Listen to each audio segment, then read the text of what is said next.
Assalomu alaykum va rahmatullohi va barakatuh. O'zbekiston xalqi, o'zbek xalqini 2026-yil kirib kelgan ot yili bilan chin yurakdan muborakbod etaman. O'zbek xalqiga, vatandoshlarimga Amerika Qo'shma Shtatlarining Ohio shahridan turib tilak bildiraman. Hammalaringizga omad yor bo'lsin. Ishlaringiz baroridan kelsin.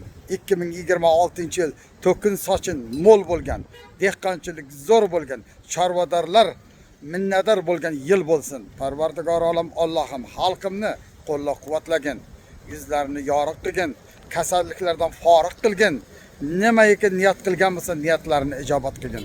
Parvardigor olam Allohim kirib kelgan 2026-yil ot yili, yangi yil hammaga muborak bo'lsin.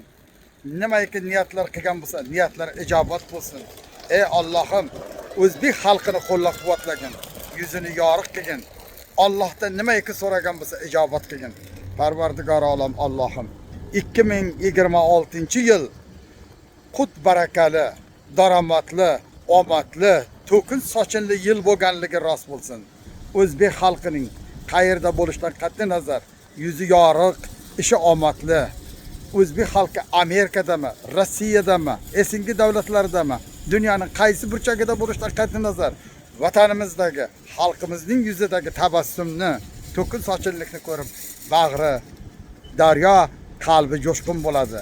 Shular qatori men ham vatandoshlarimning xonadonida to'kin sochinlik, mo'l ko'chchilik bo'lsa, mening ham xonadonimda xuddi shunday bo'ladi. Hammalaringizga kirib kelgan 2026-yil yangi yil muborak bo'lsin. Hammaning xonadoniga baxt, omad kirib kelgani rost bo'lsin. Va alaykum assalom va rahmatullohi va barakatuh.